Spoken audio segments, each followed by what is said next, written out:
No Saber Direito desta semana, você vai assistir a um curso sobre direito digital. Com o tema Direito e Inteligência Artificial, as 5 aulas vão abordar a inteligência artificial no direito brasileiro. As aulas são com a professora Fernanda Lage.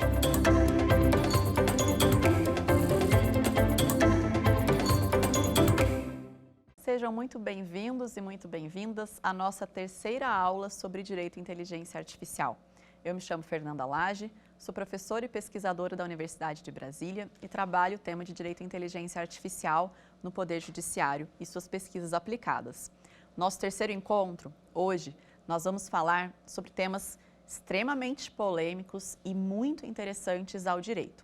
O tema é a continuação de inteligência artificial e direito, mas eu vou fazer um recorte sobre inteligência artificial e ética, inteligência artificial e discriminação algorítmica, inteligência artificial e igualdade, inteligência artificial e proteção de dados. São todos os temas atuais que tangenciam outras matérias dentro do direito, que com certeza você vai encontrar algum aspecto que te interessa, se não todos, eu espero que todos, né?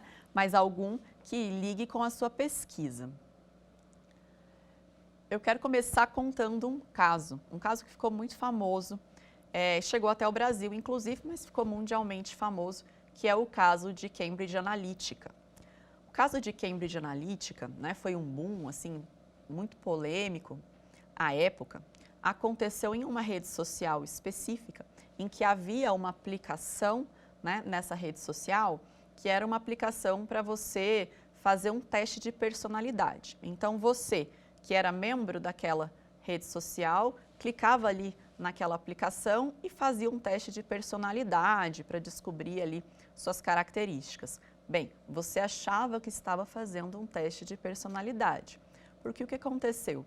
Quando você concordava, e a gente acaba concordando sem ler, né, com os termos, mas é um termo de adesão, com os termos daquele aplicativo, na verdade havia ali uma espécie de desvio ou informação subliminar de que você podia concordar com o uso dos seus dados para outras finalidades, inclusive o compartilhamento ali dos dados dos seus amigos. E é o que aconteceu. Mais de 50 milhões de pessoas foram afetadas, né, por essa aplicação e sem o seu consentimento, porque na prática você só tinha dado consentimento para o teste de personalidade. Qual foi o desvio da aplicação? O desvio foi que os donos desse sistema venderam esses dados, venderam os dados, informações ali de comportamento desses usuários para uma campanha política específica. Então, a empresa teve acesso a um volume de dados enorme por meio desse aplicativo. Os usuários participaram do teste achando que estavam fazendo uma determinada coisa, mas não sabiam que os seus dados tinham um desvio de finalidade. Houve uma investigação pelo New York Times e pelo The Guardian que descobriu que essas informações, elas na verdade foram vendidas, né, para essa empresa Cambridge Analytica. Foram mais ou menos 50 milhões de usuários, né, e aqui de acordo com os dados, de acordo com o que consta da investigação, esses dados foram vendidos para um determinado candidato a presidente em detrimento de uma candidata a presidente dos Estados Unidos. A base de dados que foi coletada, ela tem um valor econômico enorme. Não só um valor econômico, em termos, né, financeiros, mas o comportamento das pessoas tem valor. Porque a partir das preferências, da personalidade daquele indivíduo, eu consigo direcionar a propaganda política, que foi o que aconteceu.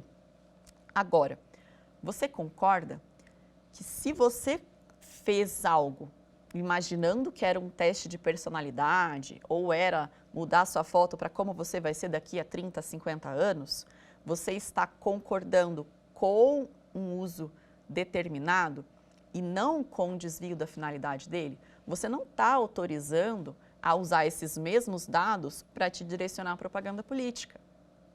Concorda comigo? Então, houve aqui o que a gente chama de desvio de finalidade. Esse é um exemplo claro de violação ao princípio da proteção de dados e do uso da inteligência artificial. Houve o desvio do uso da IA para favorecer uma determinada campanha política. Esse tema é um tema polêmico que envolve também outras questões, né? Como utilização do deepfake, promoção de fake news e outras questões relativas, né, ao processo político, ao processo eleitoral, que também tem sido objeto de estudo da tecnologia. A gente vai falar um pouco mais à frente sobre os princípios de proteção de dados, mas com esse exemplo eu queria mostrar para vocês que existem vários tipos de IA. Elas são divididas em duas categorias, né, maiores: as IAs classificatórias e as IAs preditivas.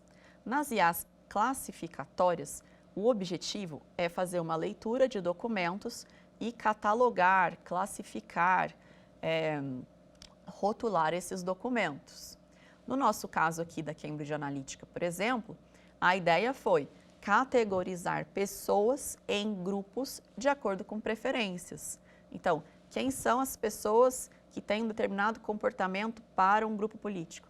Quem são as pessoas que têm determinado comportamento, orientação religiosa ou algum tipo de formação específica intelectual?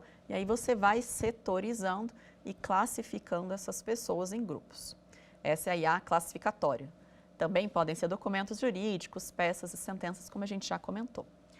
E a outra forma de inteligência artificial é a que faz previsões, a chamada IA preditiva. Essa tecnologia, nesse algoritmo, ele vai, então, medir qual é a possibilidade de sucesso ou qual é a possibilidade de que um determinado evento aconteça. Agora, quais são os princípios de proteção de dados no direito e na inteligência artificial? A Lei Geral de Proteção de Dados é uma lei extremamente importante que está em vigor no Brasil, né, recentemente, e é um dos temas também objeto do direito digital e é objeto de encontros, né, grandes e à parte, porque é uma lei extensa, muito rica e espelhada, né, inspirada também no Regulamento Europeu de Proteção de Dados, mas existem princípios de proteção de dados que eles são trazidos aqui para o campo da inteligência artificial, que são extremamente valiosos para nós. A Lei Geral de Proteção de Dados, ela traz conceitos como o que são dados, o que é um agente de tratamento, quem é o encarregado, o que é tratamento, traz a responsabilidade pelo tratamento dos dados, traz o conceito de dados sensíveis, que são dados que envolvem etnia, raça, gênero, opção política, religião, são dados que dizem respeito a direitos fundamentais, né, do cidadão. Então, são dados que merecem mais atenção. E a LGPD também traz as hipóteses em que se autoriza o tratamento de dados. A regra é que depende do consentimento do usuário, do titular daqueles dados, né? Do titular dos dados, consentimento de que ele, dono dos dados pessoais, autorize a utilização específica dos seus dados. A expressão tratamento de dados, também só para fazer aqui um lembrete, significa toda operação com dados, armazenamento, transferência, utilização para previsão, enfim, toda e qualquer operação com dados a gente vai chamar de tratamento. Como consequência, a inteligência artificial, né, o sistema que se utiliza de inteligência artificial, então os algoritmos, eles vão tratar dados. Esses dados podem ser dados pessoais ou não. Então, analisem comigo. Uma petição inicial que tem os dados do autor e do réu, que tem os dados do advogado ou da advogada, que tem fotos, que tem informação da residência, gênero, estado civil, questões, inclusive, muitas das vezes, que contêm sigilo, né? A gente sabe que não há segredo, mas há uma publicidade restrita. Então, todas essas informações não são dados pessoais. Então, se o sistema de inteligência artificial vai fazer a leitura dessa petição inicial para, por exemplo, classificar essa petição, concorda que ele está fazendo o tratamento de dados pessoais? E, nesse caso ainda, dados pessoais sensíveis. Portanto, a gente não pode estudar a IA longe da proteção de dados. E aqui eu queria, então, conversar com vocês, ainda que brevemente, sobre os princípios mais importantes para que isso aconteça de forma legal e constitucional. Quais são, então, os princípios e o que eles significam, né? Eu vou começar pelo princípio da licitude, lealdade e transparência. Os tratamentos, né, o tratamento de dados, eles têm que ter um fim lícito, leal e transparente. Veja que são coisas distintas. Lícito é aquele tratamento que não viola o direito, que não viola as leis, que não é, portanto, antijurídico. Mas não basta ser somente lícito. É preciso que respeite também a moral, os valores, a ética. Então, precisa ser leal. E a lealdade implica, né, a correlação entre o que se promete e o que se espera. Então, se eu imagino que estou usando um sistema para fazer um teste de personalidade, eu não posso ser enganada com o desvio dessa finalidade, também ligada aqui ao princípio da finalidade.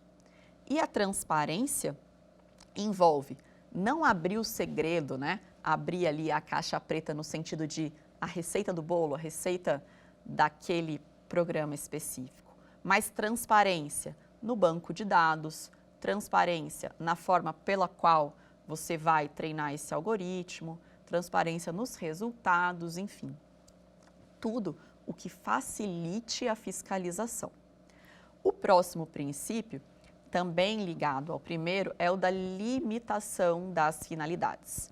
Não posso falar de autorização para tratamento de dados pessoais por inteligência artificial com finalidade ampla. É preciso que se delimite a finalidade.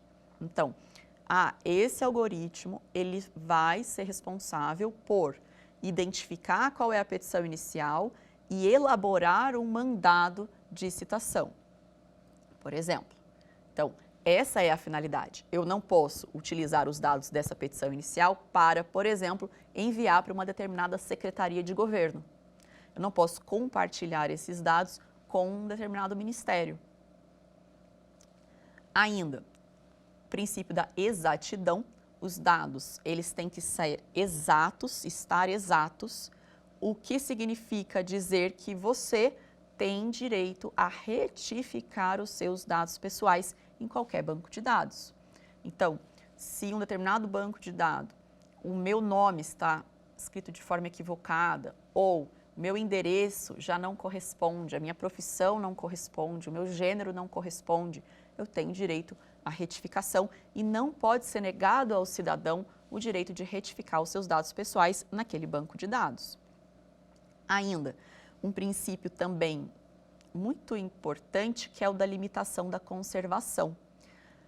Os dados, eles têm que ser conservados com segurança, mas pelo período em que eles são necessários. Então, se aqueles dados não são mais necessários, não são mais úteis, não estão sendo mais usados e nem serão, não há ali uma necessidade de um arquivo ou de um registro por um determinado motivo, quando não há mais necessidade de manter esses dados armazenados, eles devem ser excluídos. Então, também o cidadão ou cidadã tem direito à exclusão dos seus dados do banco de dados. Quando eu estou diante de uma instituição privada, isso fica ainda mais claro. Imagine que eu forneci os meus dados pessoais para uma farmácia. E aí eu fiz um cadastro na farmácia. Chega amanhã eu digo, olha, eu quero que vocês retirem os meus dados desse banco de dados, porque eu não quero mais constar aqui no arquivo de vocês. Eles precisam excluir o meu nome, excluir meu telefone. Deu para entender? Próximo princípio é da integralidade e confidencialidade. Aqui a gente tem a questão da segurança, mas mais ainda, né, do segredo, do sigilo dos seus dados, no sentido de que eles não serão compartilhados de forma indevida, mas principalmente não serão furtados, não serão obtidos de forma ilícita. É preciso que haja segurança no armazenamento dos dados pessoais alheios. E, por fim, o princípio da responsabilidade, que implica dizer quem é o encarregado, quem é o responsável pelo armazenamento desses dados pessoais. E quando eu falo armazenamento de dados pessoais, não significam só dados digitais, poderia ser uma pasta cheia de papel. No meu escritório, supondo que eu guardo os documentos dos clientes em pastas. Esses são dados pessoais. Agora, se eu estou diante de um sistema que faz ali uma leitura inteligente, de inteligência artificial, claro, que eu estou falando de dados digitalizados. Mas esses princípios também se aplicam, só que para a gente ter isso em mente, para dados físicos, tá? Não é o nosso objeto, mas também se aplicaria.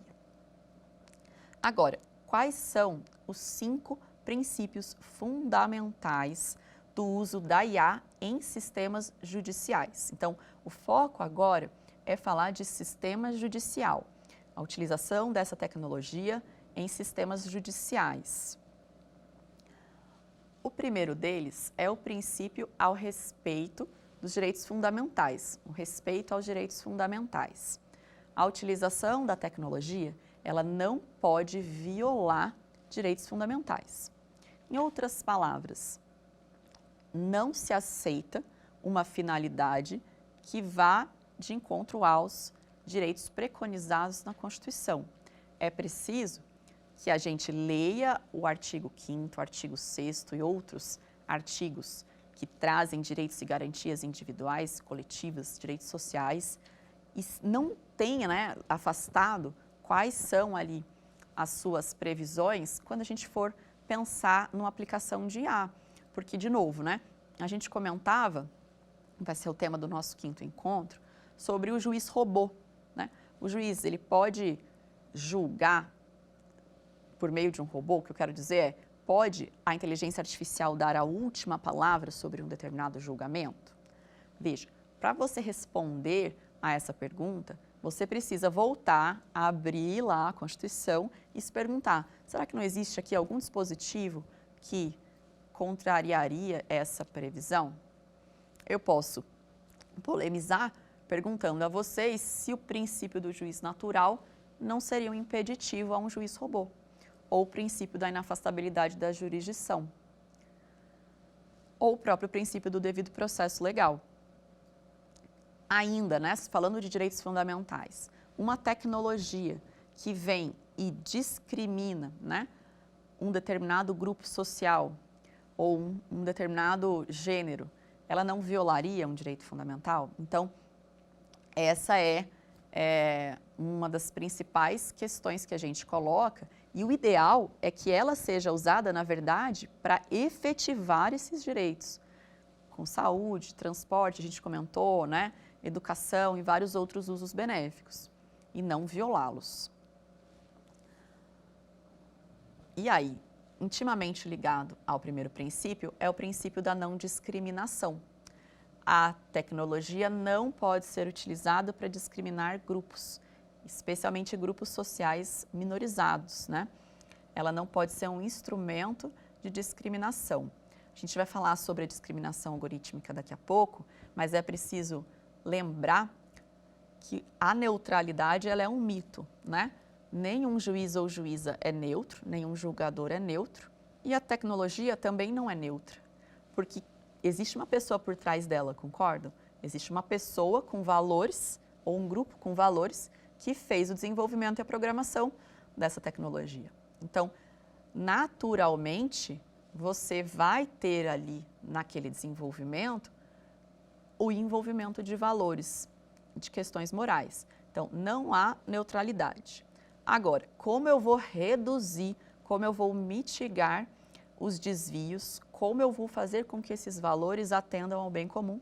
Esse é um problema que a gente vai discutir e é um problema que está na pauta do dia. Como discutir quais são os valores éticos dessa determinada comunidade, como trazer esses valores éticos para dentro do desenvolvimento tecnológico. Terceiro princípio é o da qualidade e segurança, né?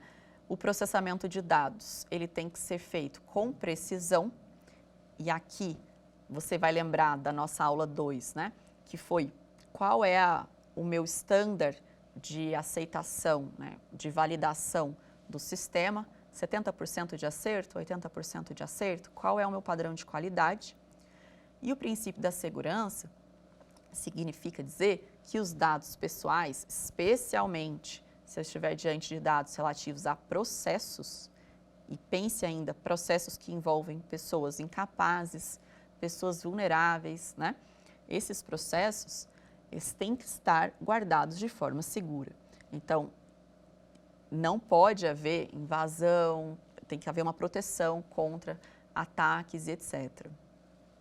Quarto princípio é o da transparência, imparcialidade e justiça. E aqui vem realmente a questão da imparcialidade. A gente fala imparcialidade e não neutralidade. Começar pela transparência é o princípio que vai dizer que os dados eles têm que estar acessíveis aos cidadãos e aqueles usuários do sistema. De novo, não é a receita do bolo, não é necessariamente abrir o código ali, o código-fonte, não é isso. Pode ser, mas não é essa a exigência. A exigência é transparência nas informações sobre banco de dados, forma de desenvolvimento, resultados apresentados.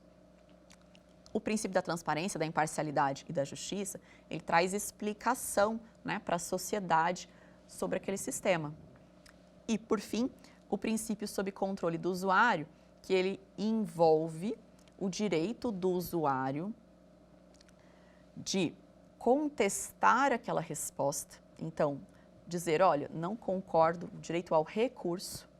E, para alguns, esse princípio também implica o direito do usuário em não se submeter a esse sistema.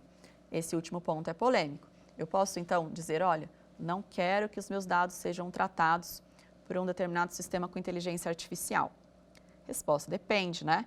E se são sistemas públicos, se são em sistemas privados, se envolvem questão, né, de segurança, de política pública ou se envolve questão privada, comercial, empresarial, tudo isso vai influenciar. Mas, de novo, também não tem uma resposta fechada. Esse é um tema debatido e controverso. Agora,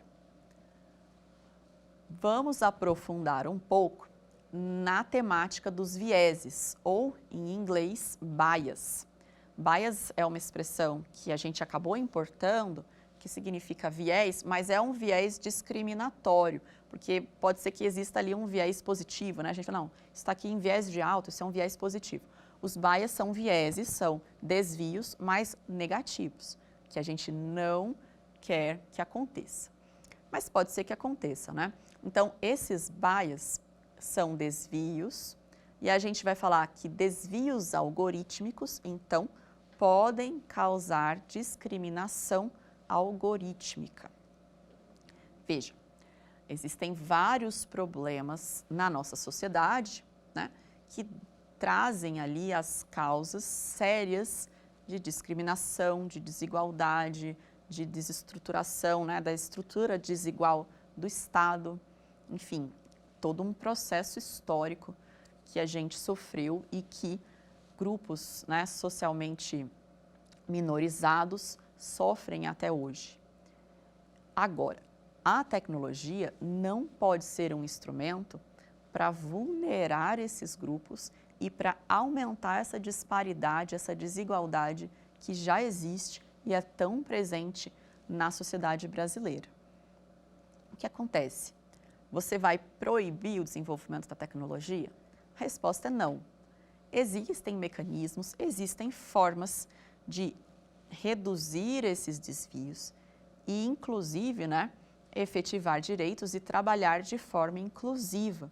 Então, de novo, não é você tratar a tecnologia como um ser do mal.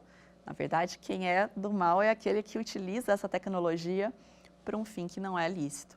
Então, com boas intenções, e nós vamos falar quais são as medidas recomendadas, você pode utilizar a tecnologia de forma ética e de forma a promover a igualdade.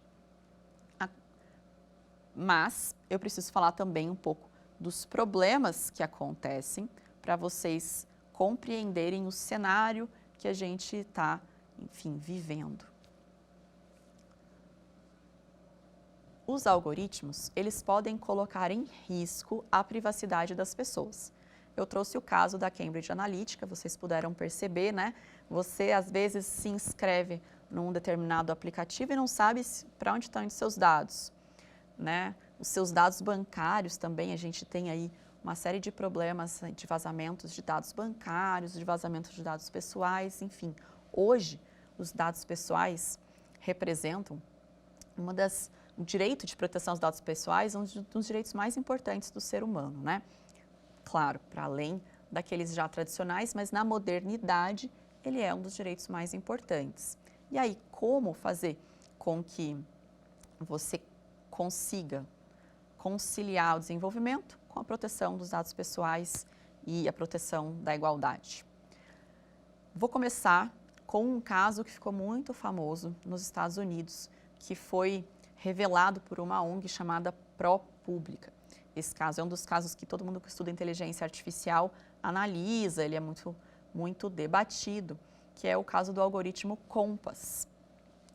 Esse algoritmo Compass, ele fazia pontuação de risco para determinar sentenças criminais e auxiliar nas decisões de liberdade condicional. Então, qual era a probabilidade daquela pessoa reincidir, por exemplo, e aí o juiz determinava se ele tinha ou não liberdade naquele caso. Tinha uma finalidade, você pode perceber, né, de decisão sobre liberdade alheia. E a investigação promovida por essa ONG conseguiu revelar que esse algoritmo, ele trazia um resultado completamente discriminatório e desviante, porque ele afirmava que uma pessoa negra tinha 2 vezes mais chance de ser prejudicada ou de ser presa do que uma pessoa branca. O que eu quero dizer é, ele fazia com que a chance de uma pessoa negra ser condenada ou não ter a liberdade concedida era de 2 vezes mais. Então, aquele que era branco tinha mais facilidade com o algoritmo, era beneficiado pelo algoritmo em detrimento de uma pessoa negra. E isso demonstrou, né, que havia algo muito sério por trás da programação desse algoritmo. Porque, veja, você não pode ser submetido a um sistema que ele vai não só te discriminar, que a sociedade já faz, né, mas piorar a situação ainda daquele indivíduo.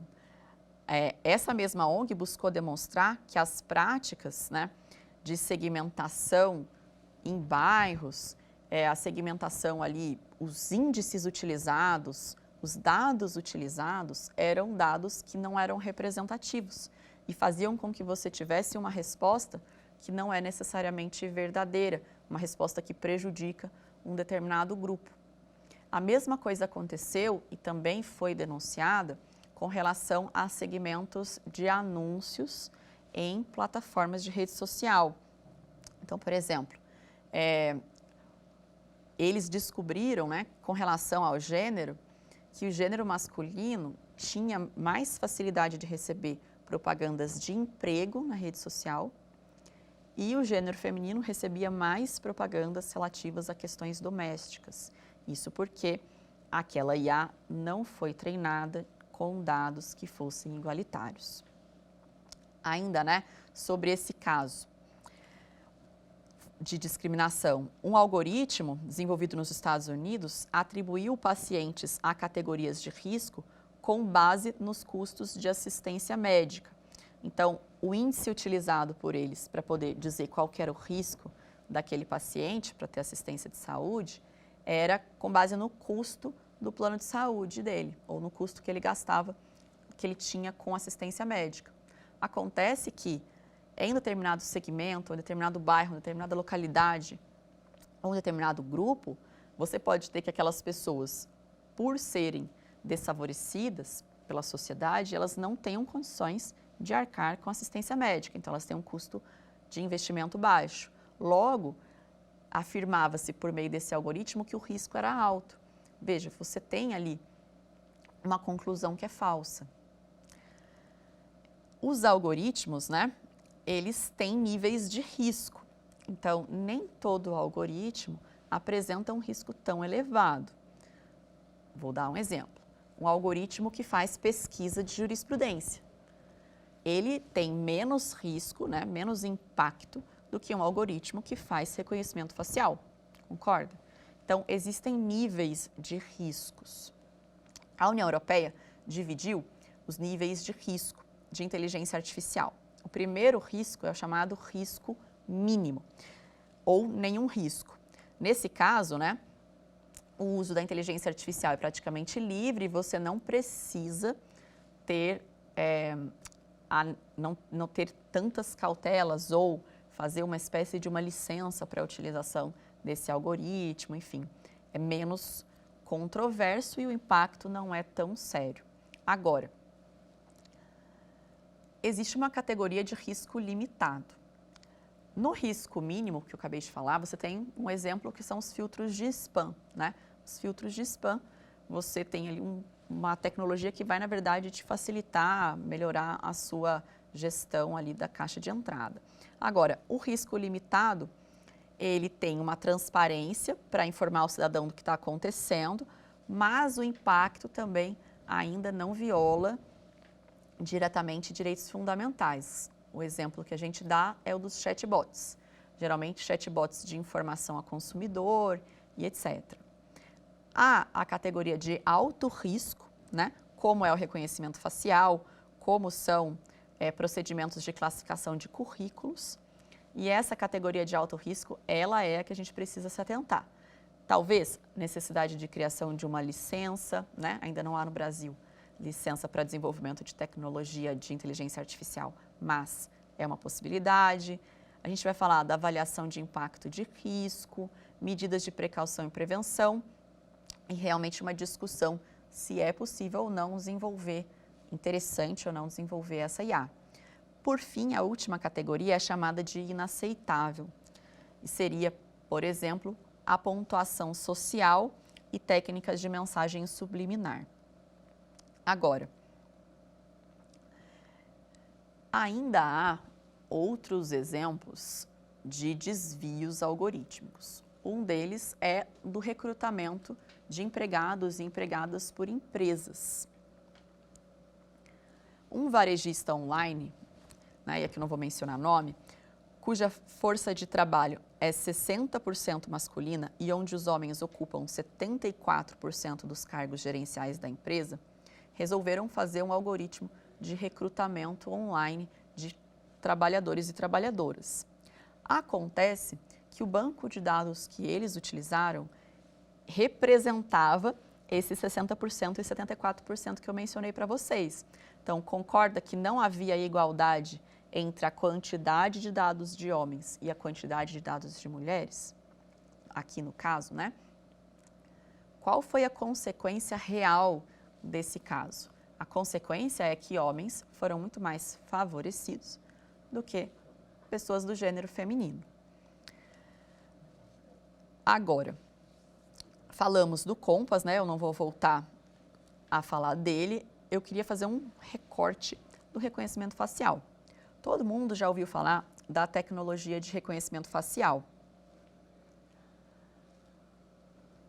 O reconhecimento facial, ele nada mais é do que a utilização de algoritmos que farão a leitura dos aspectos, né, da face daquele indivíduo e reconhecerão quem é esse indivíduo. Então, vocês já viram, já há prédios que utilizam reconhecimento facial, órgãos públicos que utilizam reconhecimento facial. Recentemente, começou-se a discutir, e vocês vão acompanhar essa discussão por muito tempo, que é a utilização de reconhecimento facial em meios de transporte público, como o metrô. Então, para utilizar o metrô, eu sou obrigada a conceder os meus dados pessoais, né, os dados do meu rosto, e fazer o reconhecimento facial? Será que eu sou obrigada a autorizar o meu reconhecimento facial para utilizar um transporte público? Não posso utilizar outra forma de reconhecimento, né, de identificação civil? Esse é um debate. O ponto que se apresenta com relação aos algoritmos e o desvio é de que maneira esse reconhecimento facial ele pode corresponder à verdade e de que maneira haverá uma resposta errada. O que pode dar errado? Quais são os fatores que podem fazer com que esse reconhecimento facial dê errado? O que eu quero dizer é, será que necessariamente todo mundo que sobe uma foto na plataforma, todo mundo que tem o seu rosto lido por esse sistema, tem uma resposta correta? E se esse sistema de reconhecimento facial, ele envolve a prisão ou a soltura de alguém? Ele envolve identificar se uma pessoa é ou não suspeita de praticar um crime? E aí ele faz uma detecção errada. Será que a consequência disso não é muito grave? Nós vamos então conversar um pouco sobre quais são os resultados de pesquisas recentes sobre o tema e quais são medidas que já estão sendo utilizadas para corrigir esses desvios e que permitiriam e permitirão com que essa tecnologia funcione em segurança. Um estudo recente que foi feito na União Europeia mostrou que dos 27 Estados-membros do Parlamento Europeu, 11 já usam inteligência artificial, entre eles Alemanha, França, Hungria, Holanda e Finlândia. A comissão, ela considera o reconhecimento facial como sendo uma tecnologia de alto risco. Cada país, entretanto, está discutindo se vai autorizar ou não o desenvolvimento dela. Existe uma pesquisadora do MIT, americano-ganense, e ela fez uma pesquisa de doutorado, que hoje, se tornou até uma série de uma plataforma de streaming. E ela fez essa pesquisa para detectar qual era a porcentagem de acerto nos sistemas de reconhecimento facial das 4 principais empresas que fazem reconhecimento facial. O que acontece? Ela submeteu a esses sistemas fotos de pessoas negras e ela descobriu que esses sistemas não conseguiam detectar ou detectavam com baixa precisão quem eram essas pessoas. E quando ela apresentava fotos de pessoas brancas, o índice era muito maior. Então, o índice de precisão chegava, inclusive, quase a 100%. E ela começou a se perguntar, por que isso acontece? Como isso acontece? E como corrigir isso? De novo, a discriminação algorítmica é um tema que viola um direito fundamental do ser humano, que é o direito à igualdade. A gente não pode aceitar que pessoas sejam excluídas ou prejudicadas por uma tecnologia.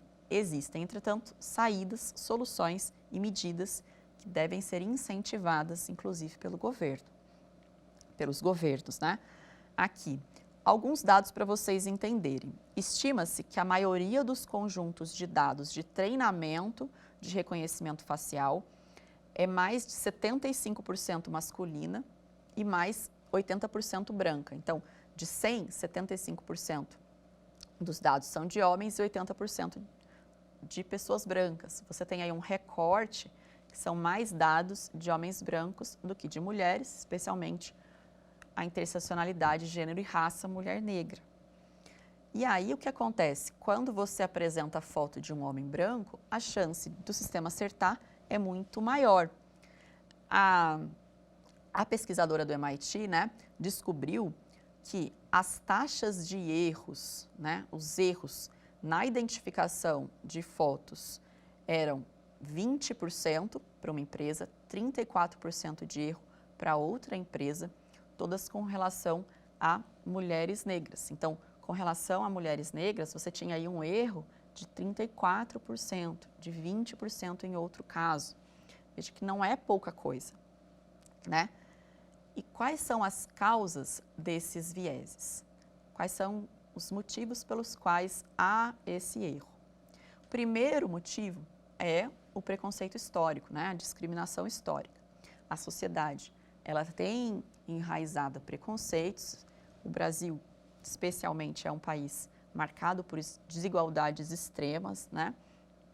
E aí, esses desvios históricos, esses preconceitos históricos, eles podem e muitas vezes vão se traduzir dentro de um sistema tecnológico. Então, se eu não cuidar para que isso não seja reproduzido pela tecnologia, o algoritmo só vai potencializar essa disparidade. A gente não falou que no Machine Learning você tinha aprendizado com dados pretéritos? Se esses dados pretéritos são dados que contêm preconceito, você vai ter a reprodução desse preconceito. Segundo ponto, segunda causa, são dados de treinamento incompletos ou não representativos. O que eu estou querendo dizer é, se eu quero catalogar 3 cores, azul, verde e amarelo, o meu banco de dados tem que conter um número proporcional de cada cor. Então, 30 fotos azuis, 30 fotos de outra cor e 30 fotos de outra cor. Não pode haver um grupo, uma classe com muito mais dados do que outra, porque aí, o que eu estou querendo dizer? A chance de uma ser precisa é muito maior do que a outra. Voltando, por exemplo, da primeira aula, sentenças penais e cíveis. Eu quero classificar, o algoritmo classifica a sentença entre penal e cível. No meu banco de dados, eu tenho que ter 50% de fotos penais, sentenças penais, 50% de sentenças cíveis para treinar esse algoritmo. Então, eu tenho que treinar com uma quantidade proporcional. Se eu treino com 80 de penal e 20 de cível, a precisão no penal vai ser muito maior que a precisão no cível. É igual quando você estuda para uma determinada prova ou para uma determinada matéria. Se você estudar muito uma matéria só, você vai gabaritar aquela matéria, mas a que você não estudou, você não vai acertar, né? Ainda, é preciso compreender, então, quais são as causas dos vieses. Esse é o primeiro passo. O segundo passo é como corrigir o desvio. Quais são as estratégias, né, de correção desses desvios? A primeira começa pelo tratamento dos dados. Os dados têm que ser tratados de forma 1, confidencial, 2, a gente já falou, representativa. Aqui, representativa e igualitária. Então, se eu faço um sistema de inteligência artificial que é nacional, eu tenho que levar em consideração as pessoas de todos os estados, a característica de todos os estados, as etnias envolvidas em todos os estados, todos os gêneros, enfim, eu preciso ter uma noção dessa complexidade. Então, um sistema desenvolvido em um estado X, com as características daquele estado X, não será representativo com relação aos demais, se ele não contiver dados dos outros locais e, consequentemente, eu não vou ter um acerto satisfatório. Então, esse é o primeiro ponto.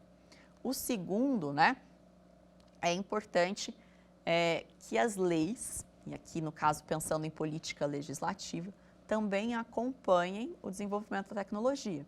A gente está falando, portanto, da redação, discussão, né, e votação de projetos de lei, projetos de resolução que falem sobre IA, que falem sobre algoritmos, proteção de dados, tal qual foi a LGPD. A gente precisa de previsão normativa mínima que seja para que a gente possa, inclusive, trabalhar, né? Porque hoje existe uma controvérsia, um debate muito grande sobre quem vai regular, que é o tema da próxima aula, mas quem vai regular? É o setor privado? É o setor público? Então, o Estado pode regulamentar o desenvolvimento da IA? Qual é o limite dessa regulamentação? Ou, alguns vão dizer, não, isso é matéria de direito privado, é só o contrato de adesão lá das plataformas ou da tecnologia. Basta que você concorde com o termo de adesão e é isso que é o suficiente. Não tem nada que fazer resolução ou lei. Então, há uma série de pontos de vista distintos. O que eu defendo é que a gente precisa, sim, ainda que minimamente, de um direcionamento do Estado do que é ou não é constitucional com relação ao desenvolvimento da IA no Estado brasileiro, que é um Estado social, que é um estado de bem-estar, de desenvolvimento de direitos sociais. Agora, também, avançando um pouco mais, eu preciso desenvolver uma declaração de impacto de viés. E o que é essa declaração de impacto de viés? É um instrumento, alguns falam declaração de impacto, outros relatório de avaliação de riscos ou avaliação de impacto, enfim, há vários nomes. Mas é um documento, um relatório, em que antes de desenvolver e aplicar uma tecnologia com algoritmos, né, com inteligência artificial, seja feito um estudo dos possíveis riscos, dos possíveis danos que podem causar à sociedade e quais são as medidas para mitigar esses riscos. Então, é quase como, né, um procedimento ali de licenciamento, como é feito no licenciamento ambiental. A tecnologia implica, a gente já falou muitas vezes, na ocorrência de riscos, e eu preciso mapear esses riscos e pensar medidas para mitigá-los. No Canadá, isso já é feito. Existe um formulário que o governo canadense desenvolveu com 4 categorias de risco. Você vai preenchendo ali, e é quase como uma pontuação mesmo. Aquele desenvolvedor vai preenchendo e ticando ali as opções, e ao final ele tem a pontuação e ele verifica qual é o risco daquela tecnologia. Dependendo da pontuação, dependendo do risco, o governo já indica para ele quais são as medidas que ele tem que adotar com relação ao Estado e à sociedade para que ele possa desenvolver com segurança aquela inteligência artificial. Agora, quais decisões algorítmicas exigem esse cuidado tão grande, né? Então, quais decisões algorítmicas exigem essa avaliação de impacto, toda essa atenção, toda essa discussão sobre prevenção e precaução? Primeiro, a gente tem que pensar, há ou não há um resultado negativo não intencional na utilização dessa IA? Ah, Fernanda, tem um resultado negativo. Eu vou mapear os resultados negativos. Esses resultados negativos possuem que tipo de impacto? Ah, é um impacto quase mínimo, né? Um impacto irrisório. Então, tudo bem. Agora, esse impacto é o impacto que vai violar a liberdade ou o direito de ir e vir de uma pessoa. Opa, então existe um impacto negativo relevante. Esse é o primeiro ponto. E aí, se isso acontecer, né, a gente precisa tomar algumas medidas. Eu anotei aqui algumas que vocês podem, enfim, ter em mente, são várias. A primeira é a diversidade no design ou no desenvolvimento daquela inteligência artificial. É preciso compor uma equipe multidisciplinar composta por pessoas de diversas áreas relativas àquele tipo de sistema, o funcionamento daquele sistema, e não só de áreas diferentes, mas também de raças distintas, gêneros diferentes, para que cada um possa trazer um ponto de vista que vá contribuir e reduzir os desvios. Isso, não sei o que estou falando, né? É uma das medidas que os países como a Austrália, Estados Unidos, Canadá, Alemanha já vêm empregando, inclusive é um requisito para o desenvolvimento confiável da IA. A segunda medida, aqui também relevante nos casos de alto risco, né, são as auditorias regulares. Quanto mais risco, mais auditoria. Quanto mais risco, mais cuidadoso também é o processo de auditoria, mais etapas, mais medidas, né? E lembrando do princípio da precaução, na dúvida, a gente sempre vai pensar em favor da sociedade, né? Quando eu não conheço os riscos, eu aplico o princípio da precaução, portanto, e eu tenho que pensar, né, numa dúvida extrema, ali naquele caso a coletividade ela vem em primeiro lugar. E por fim, a gente não pode deixar de lembrar que os consumidores, eles precisam de uma principal atenção, uma atenção especial também. O consumidor, ele é vulnerável, né? Ele é hipossuficiente, sua maioria. Os consumidores, eles estão submetidos a uma série de contratos de adesão, a uma série de tecnologias e eles precisam ter a sua proteção também resguardada no âmbito do desenvolvimento de algoritmos. A gente tem Código de Defesa do Consumidor e uma série de outras proteções. Entretanto, é preciso refletir sobre de que maneira eu adapto, atualizo a proteção consumerista ao advento dos algoritmos e das novas tecnologias. O que eu quero dizer é como pensar o consumidor no século XXI, na era dos algoritmos, da Revolução 4.0. Para a gente fazer um fecho aqui, né? Você telefona para uma empresa determinada para fazer uma reclamação ou tirar uma dúvida com relação a um produto ou um serviço que você adquiriu. E aí, nesse momento, você é atendido por um robô que não resolve o seu problema. E você tenta de todas as maneiras e não consegue falar com o ser humano. A pergunta que fica é, não deve haver algum limite para o emprego de algoritmos e de inteligência artificial no âmbito da prestação de serviços ao consumidor? Veja, como conclusão, não estou querendo dizer que a gente não vá utilizar a IA ou que ela não seja boa para prestar um serviço para o consumidor. Inclusive, se bem desenvolvida, ela pode resolver o problema de forma rápida e efetiva. O que eu estou querendo dizer é, a gente precisa pensar enquanto Estado, né, enquanto desenvolvedor de política pública, quais são esses limites, como fazer com que a tecnologia seja uma aliada e não um instrumento que vá nos causar mais problemas. A gente vai passar agora para o nosso quiz e aferir os conhecimentos que a gente obteve nesse terceiro encontro.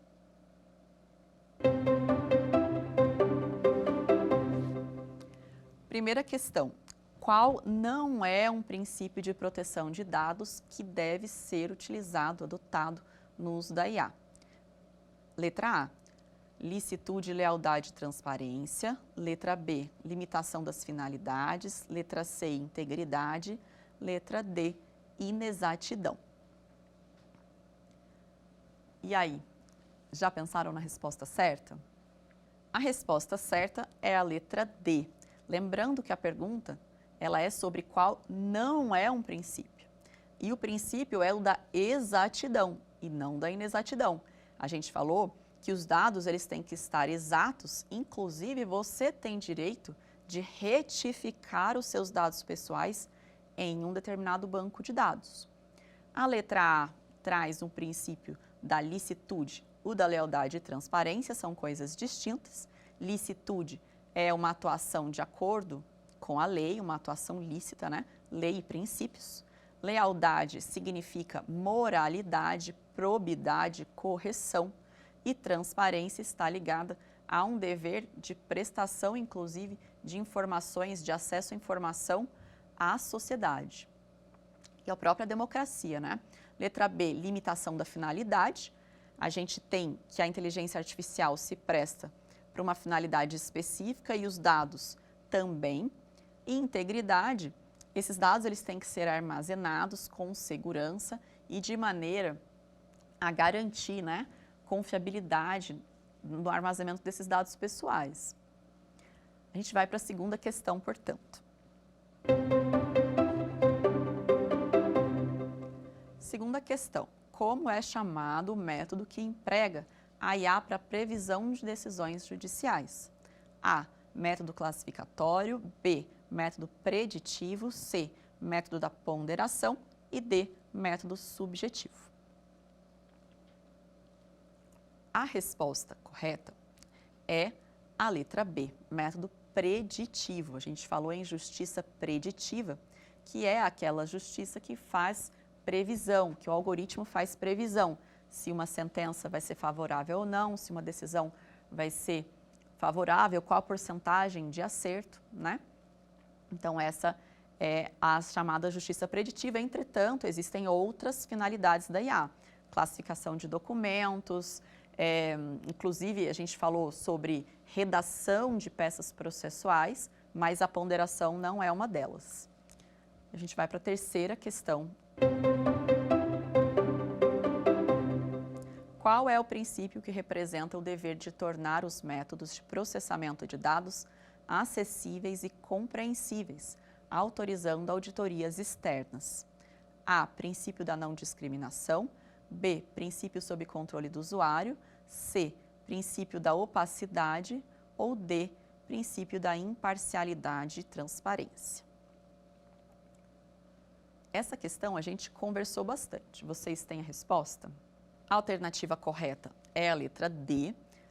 A imparcialidade não é neutralidade, né? Ela significa que haverá um tratamento igualitário sem discriminação e a transparência dá acesso aos dados, traz informações ao público e à sociedade, inclusive ao princípio da transparência, que faz com que as auditorias sejam não somente necessárias, né, como um direito também do cidadão e da cidadã para fiscalização do funcionamento, do desenvolvimento daquela IA. Terminamos então o nosso quiz e a gente, fazendo uma recapitulação aqui breve, né, que a gente estudou nesse nosso terceiro encontro. A terceira aula, portanto, foi sobre IA e direito, uma continuação, mas nós fizemos uma análise, né, bem focada no tema da proteção de dados, falamos sobre os princípios de proteção de dados, falamos sobre as questões que envolvem o reconhecimento facial, um uso muito específico dos algoritmos, falamos sobre discriminação algorítmica e como mitigar essa discriminação ou eliminar essa discriminação, e falamos também sobre questões adjacentes à ética e casos concretos, né, em que houve ali um desvio algorítmico. É importante lembrar, como conclusão final, e eu tenho reforçado muito isso, que a inteligência artificial, ela veio para ficar, né? É uma revolução que ela já está aqui. O profissional da área jurídica, ele não tem outro caminho que não seja, né, conhecer o direito digital, o direito de proteção de dados, tudo o que se relaciona ao aprendizado de máquina, ao processo eletrônico, porque não haverá outra forma de trabalho fora da tecnologia. Agora, de novo, a utilização, a destinação e a finalidade dessa tecnologia depende de quem desenvolve, depende de quem utiliza, e você que nos assiste, nós também pesquisadores, somos responsáveis muito pelo que vai acontecer daqui para frente. Enquanto a gente conversa, o tema se desenvolve, você precisa ficar atenta a essas atualizações, né? E, enfim, daqui a 10 anos, provavelmente, a gente vai ter uma realidade completamente distinta dessa que a gente conversa hoje, mas o direito precisa acompanhar essas modernidades. No nosso próximo encontro, nossa próxima aula, a gente vai então falar sobre ética, regulação e direito, direito IA e tribunais, para no último encontro, na última aula, falar especificamente sobre o processo e o uso dos algoritmos no processo. Espero vocês, portanto. Muito obrigada. Quer dar uma sugestão de tema para os cursos do Saber Direito?